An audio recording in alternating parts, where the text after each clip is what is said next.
안녕하세요. 새법률 산책 김슬아입니다. 새 생명이 피어나는 봄입니다. 나들이도 잦아지고 더불어 외식도 자주 하게 되는 계절인데요. 요즘은 많은 분들이 안전한 먹을거리를 찾으면서 식품 안전이 국민 대다수의 관심사가 됐습니다. 하지만 얼마 전에 벌어진 계란 관련 사고 등 식품 안전 사고가 지속적으로 발생하고 있는데요. 그래서 오늘 첫 코너 입법 전망대에서는 이에 대한 내용 준비했습니다. 식품 안전과 관련된 현행법과 관련 법안들 지금부터 점검해 봅니다. 지난 2월 발생한 이른바 찌꺼기 계란 사태. 그리고 지난해 한 제과 회사의 식중독 과자에 이어 식중독균 유기농 웨하스에 이어서 이번엔 시리얼에서 안전 문제가 드러났습니다. 모 회사의 대장균 시리얼까지 지속적으로 발생하는 식품 관련 사고들. 안 걸리면 괜찮고 걸려도 조금 벌금 내면 된다. 이런 식의 그 식품 안전에 대한 불감증.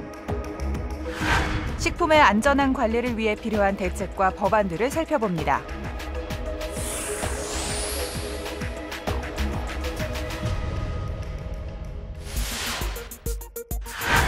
지난해 한 제과 회사의 과자에서 식중독균이 검출된 데 이어 한 식품회사가 제조한 시리얼 제품에서는 대장균이 검출되기도 했었는데요.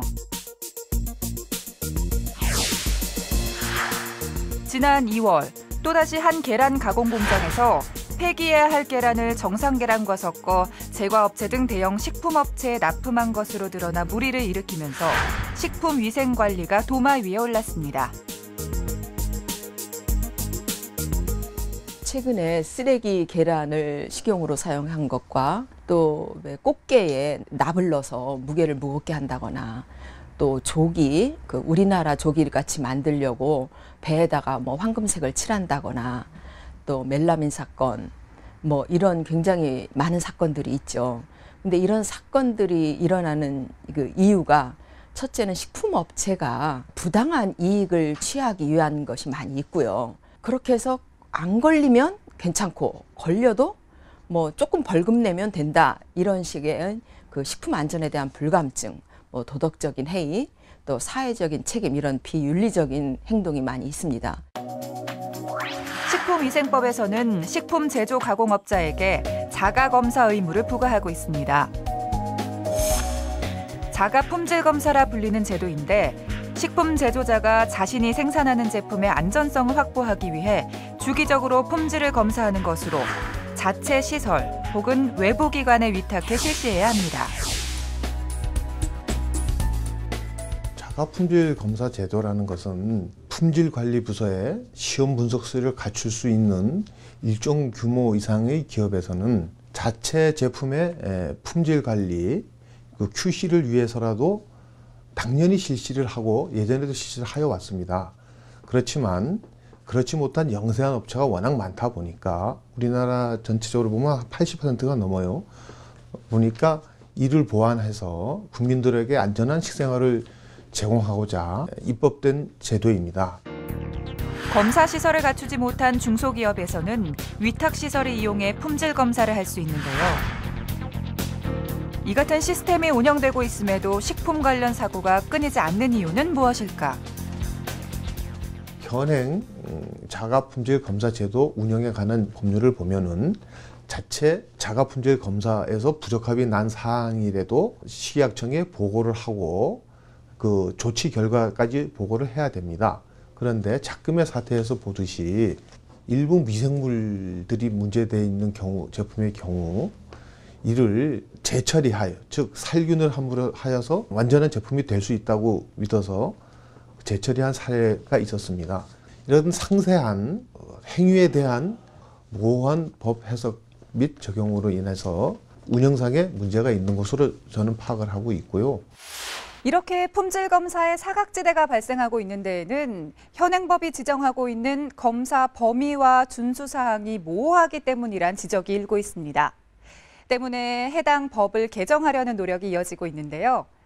식품 관련 영업자와 종업원들의 준수 사항을 법률에 구체적으로 명시하도록 한 법안, 함께 살펴봅니다.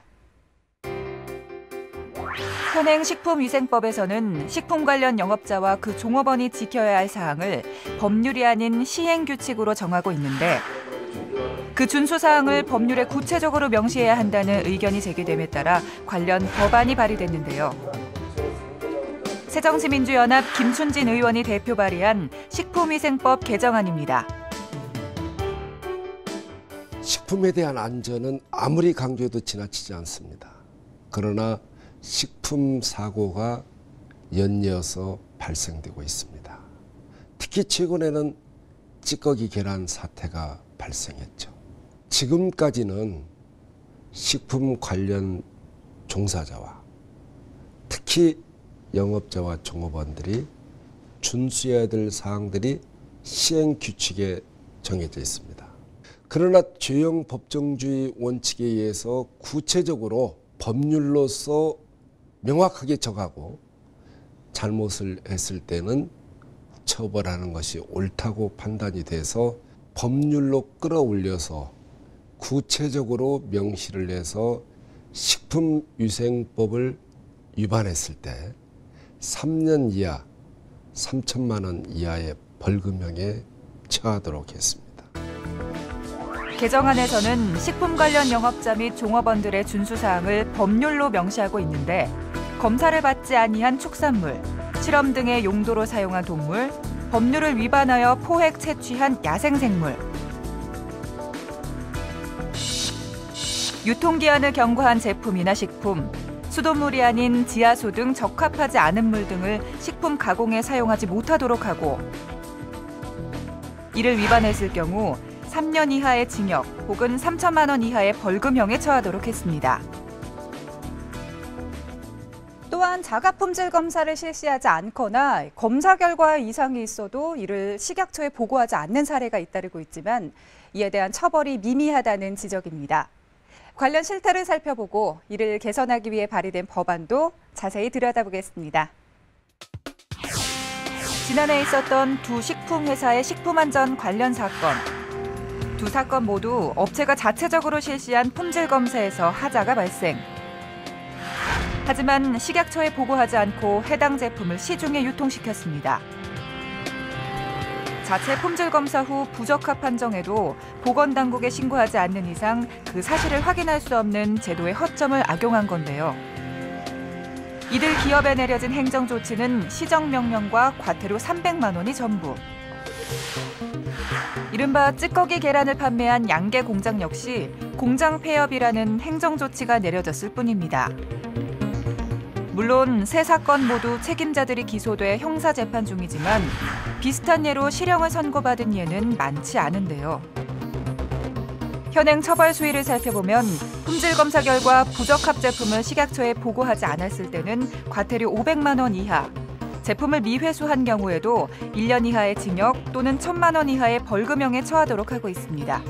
제조업체에서는 지금의 식품위생법에 따라서 자가품질 검사를 실시하고 부적합이 발생할 경우에는 식품의약품안전처에 보고하도록 되어 있습니다. 하지만 현재 대기업 등 일부 업체 내에서 자체적으로 실시하는 자가품질 검사에 대해서는 보고 의무가 있음에도 불구하고 식약처의 조사가 되지 않는다는 점을 악용해서 실제 일부 검사에 대해서 보고를 하지 않아서 문제가 됐고 현재 지금 재판에 진행 중에 있습니다. 1년에 13,000명가량의 식품 영업자, 종사자들이 수사기관에 입건돼서 조사를 받고 있습니다. 그리고 그중에 약 한 7,000명 정도가 벌금형 이상의 형사처벌을 받고 있습니다. 그런데 대부분의 형사처벌자들이 벌금 100만 원에서 500만 원 수준의 이런 굉장히 낮은 수위의 처벌을 받고 있기 때문에 잘못되면 형사처벌을 해봐야 벌금 내면 되겠다라는 형식으로 지금 되고 있기 때문에 계속해서 문제가 근절되지 않고 반복되고 있습니다. 이와 같은 문제점을 해결하고자 관련 법안이 발의됐는데요. 새누리당 황인자 의원이 대표 발의한 식품위생법 개정안입니다. 식품업체가 자발적으로, 자율적으로 자가품질 검사를 하도록 되어 있습니다. 검사 결과 문제가 생겼다. 그러면 지체 없이 이 식품당국에 보고해야 될 또 의무가 있습니다. 근데 그것이 안 지켜진다? 왜 그럴까 생각하니까 그걸 어겨도 결국 과태료 처분만 받으면 되는 거예요. 많아야 500만 원입니다. 그러니까 그깟 과태료 500만 원 내고 말지. 그러나 그 이익은 이건 그 수십 배, 수백 배니까 과태료 처분만 갖고는 안 되겠다. 그래서 사전 예방적 효과를 높이기 위해서 이제 3천만 원 이하의 벌금, 형에 처하거나 징역에 처할 수 있도록 신설하는 조항을 개정안을 낸 겁니다. 그리고 또 하나는 영업정지나 제조정지까지도 이런 행정처분을 할 수 있도록 그런 사항도 이제 포함을 한 거죠. 그러니까 제재 규정, 벌칙 조항을 강화한 겁니다. 현행 규정에서는 식품업체가 자가 품질 검사 결과 부적합 판정에도 식약처에 보고하지 않았을 때 500만 원 이하의 과태료만을 부과하고 있지만 개정안에서는 이들에게 3천만 원 이하 벌금형 또는 3년 이하 징역에 처하도록 했습니다. 한편 해외에서는 업계 스스로가 안전사고 관리를 철저히 할 수밖에 없는 환경인데요. 이는 식품 사고가 발생하면 소비자들이 거액의 피해 배상을 청구하기 때문입니다. 물론 우리나라에도 제조물 책임법이라는 그런 법령이 있어서 피해를 받은 그런 소비자들이 보상을 받을 수 있는 길이 있긴 있습니다. 하지만 본인이 피해를 받았다고 하는 것을 주장하는 사람 스스로가 입증을 하도록 되어 있습니다. 그런데 아시다시피 식품이라는 것이 섭취를 했다고 해서 바로 증상이 나타나거나 또는 여러 가지 증상이 나타나서 병원에 입원을 했다 하더라도 어떤 제품 때문에 이런 병세가 나타나는지를 추적하는 것이 거의 불가능에 가깝습니다. 그래서 이런 입증 책임의 전환을 통해서 우리 가까운 예로는 미국처럼 징벌적 손해배상 제도라든가 이런 것들을 우리도 도입을 해서 향후에는 기업과 개인 간의 어떤 이런 사적인 측면에서도 피해를 보상받을 수 있는 길이 열린다면 우리가 잘못된 제품을 만들어서 판매하다가 보면 외국처럼 수십억, 수백억 이런 피해 보상을 하게 돼서 업계 스스로 망할 수밖에 없다는 이런 인식을 가지게 되면 자발적으로 더 안전한 제품을 생산하고 판매할 수밖에 없다고 생각합니다. 국민들의 건강이 좌우되는 식품 안전 관리. 지속적인 노력으로 안심하고 먹을 수 있는 안전 관리 체계를 만들어야 할 것입니다. 식품에 대해서는 안전성과 건전성이 담보가 되어야 됩니다. 우리 보건복지위원회에서는 법과 제도를 통해서 국민들이 안전하게 먹거리를 접할 수 있는 사회를 만들어 나가겠습니다. 돈을 벌기 위해서 안전성을 해치는 경우에는 과감하게 처벌해야 됩니다. 그 식품의 안전성이 있는지 모르고 저지르는 범죄에 대해서는 미리미리 그러한 것을 점검해서 그 원인을 제거할 수 있도록 국가도 최대한 지원하여야 된다고 봅니다. 식품위생법 개정안 많이 나왔으면 이제 병합적으로 복합적으로 이제 같이 이제 다뤄지겠죠. 국회 차원에서는 식품위생 먹거리 안전에 있어서도 우리가 그 안전한 대한민국이 될 수 있도록 특히 소비자들의 감시도 필요하고요. 소비자들의 의식도 또 필요하고 물론 식품을 제조, 가공하는 그런 판매업자들의 그 의식, 도덕적인 양심 이런 것도 많이 이제 좀 중요하죠. 그래서 모두 정부와 국민 그리고 식품업자들이 같이 이 부분에 대해서는 관심을 갖고 함께 해나가야 된다 이렇게 말씀드리고 싶습니다. 건강한 먹을거리, 착한 소비는 미래와 국가 생존의 중요한 키워드입니다. 하지만 눈으로 확인할 수 없기에 믿고 먹을 수밖에 없는 것이 식품인데요. 이를 악용한 기업들이 응당한 처벌을 받고 안전에 대한 의식이 미약한 식품업계 관행을 뿌리 뽑을 수 있도록 현재 발의되어 있는 법안들의 조속한 통과를 기대해 봅니다.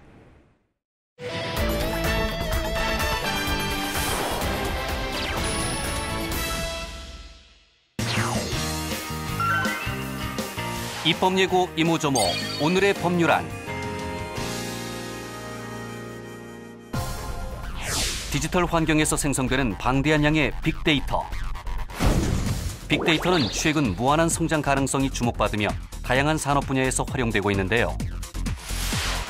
하지만 수많은 데이터를 수집하고 활용하는 과정에서 개인정보가 유출될 수 있어 개인정보 오남용 등의 우려 또한 제기되고 있습니다. 이에 정부에서도 지난해 빅데이터 개인정보보호 가이드라인을 발표해 빅데이터 정보 수집 시 특정 개인을 식별하기 어렵도록 하는 비식별화 조치를 선행해야 데이터를 활용할 수 있도록 했는데요. 하지만 비식별화 조치를 하더라도 기술적 오류 등으로 개인정보가 다시 식별 가능해지는 사례가 발생하고 이런 경우 현행법상 정보통신 서비스 제공자에게 부과되는 법률상 의무가 없어 보완이 필요한 상황입니다. 새누리당 강길부 의원이 관련 개정안을 발의했는데요. 법안에서는 정보통신 서비스 제공자가 비식별화된 개인정보를 이용하는 과정에서 개인정보가 재생성되는 경우 이를 파기하거나 다시 비식별화하도록 하는 안을 마련했습니다. 또 이를 위반할 경우 3천만 원 이하의 과태료를 부과하도록 하는 내용도 포함했습니다.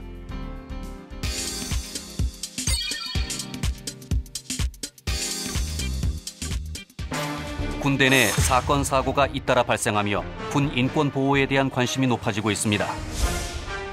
실제 군 관련 인권 침해 진정 접수 사건은 해마다 늘고 있지만 긴급 구제 등의 구제 조치는 전체 접수 건수의 약 7%에 불과한데요. 이에 인권 사각지대에 놓인 병사들을 보호할 수 있는 제도적 장치가 시급한 상황입니다. 이러한 상황 속에서 새정치민주연합 이계호 의원이 관련 법안을 발의했는데요.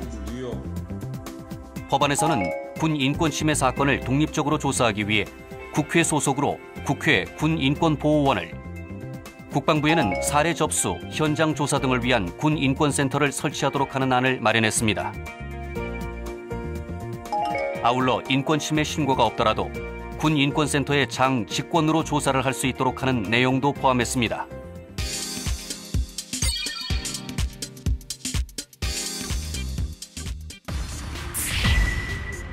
사상 최악의 추돌 사고로 남은 인천 영종대교 106중 추돌 사고.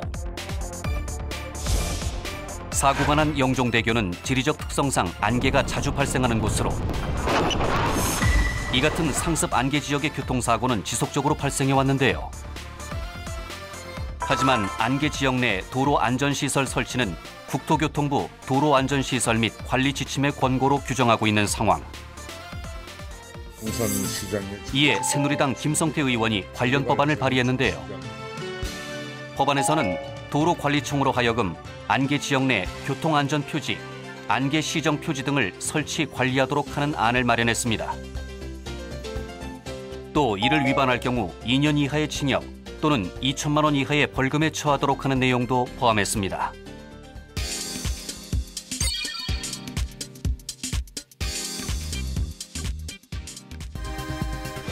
전자금융거래 사기의 수법이 날로 다양해져 우려가 높아지고 있습니다.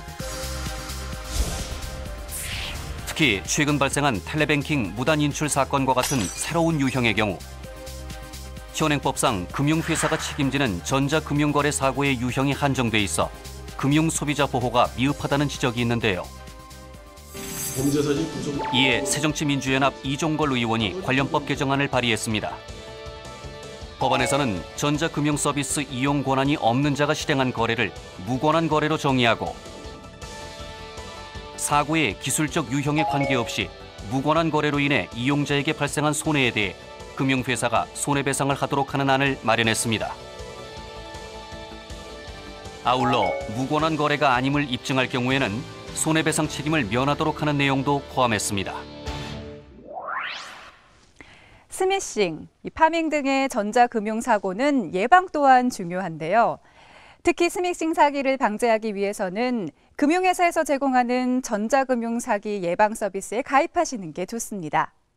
이 서비스는 일일 누적 300만 원 이상 이체할 경우 전화 등으로 본인 확인을 거치기 때문에 의도하지 않은 이체 피해를 예방해 주니까요. 참고하시기 바랍니다.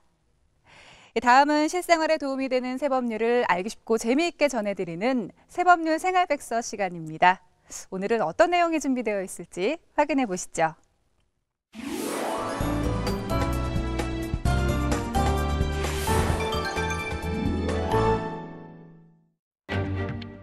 언제나 많은 환자들로 붐비는 곳이 바로 응급실인데요. 한밤중 아이가 아프면 가장 먼저 달려가는 곳 역시 응급실입니다. 하지만 위급한 환자에 밀려 대기 없이 진료받기란 하늘의 별 따기. 속수무책으로 기다릴 수밖에 없는데요.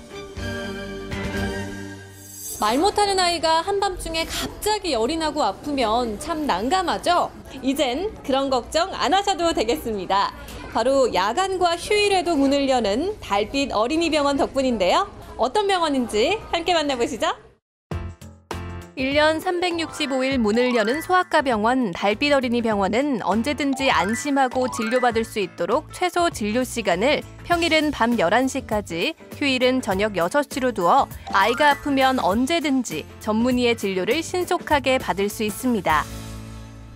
평택에 있는 한 소아과 병원입니다. 면역력이 약한 아이들이다 보니 요즘 같은 환절기면 감기 환자가 많은데요. 부모들은 아이가 아플 때가 가장 힘들고 안쓰럽습니다. 아이 키우면서 가장 당황스러울 때가 있다면 언제 그랬나요? 생각지 않게 이제 아프거나 다칠 때가 가끔 있거든요. 아기가 어렸을 때는 화상당해서 급하게 응급실 간 적도 있었고 그럴 때 좀 당황스럽죠. 맞아, 여기 40도까지 끓거나 그래서 집은 평택인데 진짜 응급실을 찾으러 천안까지 가게 됐어요. 이제는 어디를 찾아다니세요? 달빛 어린이 달빛병원. 보기엔 여느 소아과와 다를 바가 없지만 사실 이 병원은 야간 진료를 하는 달빛 어린이 병원인데요. 일반 소아과 병원의 진료가 끝나는 저녁 시간이면 병원을 찾는 환자들로 붐빕니다. 오늘 어디 아파서 왔어요? 눈물이 많이 나서. 자면서 코가 너무 많이 막혀가지고 잠도 잘 못 자고 힘들어했는데 지금 그래서 급하게 데리고 왔어요. 그럼 평소에도 야간에 이렇게 병원 많이 찾으세요? 어쩔 수 없이 아이가 아플 때는 일을 마치고 와야 되니까 야간에 병원을 찾을 수밖에 없어요. 아니면은 뭐 회사에 연가를 낸다는 거 해야 되는데 아이들이 아플 때 예고하고 아픈 게 아니잖아요. 이 시간에 열지 않으면 응급실밖에 갈 수가 없거든요. 그런 면에서는 훨씬 좋죠.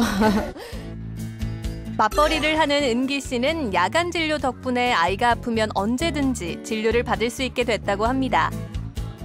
기염이 조금 다시 오는 것 같아요. 뭐 아직은 초기 아주 심한 상태는 아니어서 파악제약을 드릴 테니까요. 주말 한번 지켜보시고 오실게요. 이 병원은 지난해 9월부터 달빛 어린이 병원 시범기관으로 지정돼 운영해오고 있는데요. 15,000원이세요? 응급실과는 달리 소아 전문의의 진료를 받을 수 있고 야간 진료 가산금이 붙기는 하지만 낮 진료비와 큰 차이가 나지 않습니다. 혹시 어머니 진료비는 어떻게 돼요? 진료비는 그냥 낮에 왔을 때랑 별로 차이가 나지 않아요. 네, 얼마예요? 지금 5,000원 진료비 나왔거든요. 진짜요? 낮에도 오면은 한 4,200원 정도? 그래요? 네, 1,000원 채 차이가 안 나죠. 응급실 갔을 때는 한 얼마나 나와요? 응급실 가면 그냥 기본 해서 항상 6만 원 이상 나와요. 그 차이를 이루 말할 수가 없죠. 네. 근데 또 만족도는 어떤 것 같으세요? 만족도는 이쪽이 훨씬 좋죠. 네. 항상 보시던 의사 선생님이니까, 그리고 아이에 대한 기록이 다 있으니까, 네, 아, 이 아이가 이래서 이랬구나, 더 금방 알 수 있고, 먹었던 약도, 잘 들었던 약도 여기서 더 잘 알고 계시잖아요. 이처럼 정부는 야간 응급 상황이나 맞벌이 가정을 위해 야간은 물론 휴일에도 진료하는 달빛 어린이 병원을 올해부터 확대 시행하고 있는데요. 달빛 어린이 병원을 시행하게 된 계기가 있을까요? 어린아이의 부모들은 불안한 마음에 응급실에 데려가게 됩니다. 근데 이제 이 경증 환자의 부모가 소아 환자를 데리고 응급실에 가게 되면 여러 가지로 불편을 겪습니다. 응급실에서는 먼저 온 순서 환자들을 먼저 진료하지 않습니다. 중증도가 높은 환자들을 먼저 진료하기 때문에 계속 순위가 밀려서 오래 기다리게 되고요. 그리고 응급의료 관리료라고 해서 응급실 이용료가 붙기 때문에 진료비도 낮에 가는 데 비해서 한 4배에서 5배 정도 비쌉니다.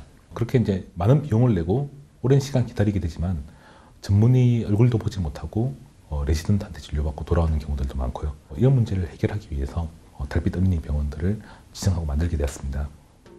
달빛 어린이 병원은 지난해 9곳에서 3곳이 늘어나 현재 12곳이 운영 중인데요. 수도권이 1곳, 부산이 3곳, 대구와 경북, 경남이 2곳씩이며 전북과 제주의 각 1곳 등 전국 곳곳에서 운영되고 있습니다. 야간 진료 병원인 만큼 달빛 어린이 병원은 꼭 지켜야 하는 진료 시간이 있는데요. 최소한 평일에는 밤 11시, 휴일에는 저녁 6시까지입니다. 이 병원의 경우에는 평일, 휴일 할 것 없이 밤 12시까지 문을 여는데요. 실제로 야간에 병원 찾으시는 분들이 많이 있나요? 환절기에는 한 200명 정도 방문하고요. 보통 평균 한 150명 정도 온다고 보시면 됩니다. 주로 감기로 인한 발열이나 장염, 뭐 구토 그런 1차적인 질병들이 많이 있습니다. 진료 시간이 긴 건데 힘들진 않으세요? 괜찮습니다. 뭐 보람도 있고요. 여러분들이 많이 좀 계시니까 시간을 나눠서 하니까 크게 어려움이 없습니다. 적극적인 진료 덕분에 이용자들의 95%가 적절한 도움을 받았다고 할 정도로 만족도가 높은데요. 이용자를 보면 야간 휴일에 아이가 아파 병원을 찾는 경우가 51%, 맞벌이로 평일 낮 병원 이용이 힘든 경우가 35%로 대부분 불가피한 사정 때문인데요. 아쉬운 점은 운영병원이 너무 적다는 것입니다. 대기자가 너무너무 많아요. 그래서 한 15명에서 20분 정도 기다리는 건 예사거든요. 그러니까 그 기다리면서 아이들은 또 아프고 힘들 때도 있는데 달빛 어린이 병원이 많이 생겼으면 좋겠어요. 따라서 정부는 오는 4월 인천, 경기, 충남에 추가로 병원을 운영해 총 15곳으로 확대하고 올해 추가 공모도 진행할 계획인데요. 달빛 어린이 병원으로 지정되면 월 평균 1,500만 원의 보조금이 지원됩니다. 365일 문을 열 수 있고 3명의 소아과 전문의 확보가 가능한 병원이면 어디든 신청할 수 있습니다.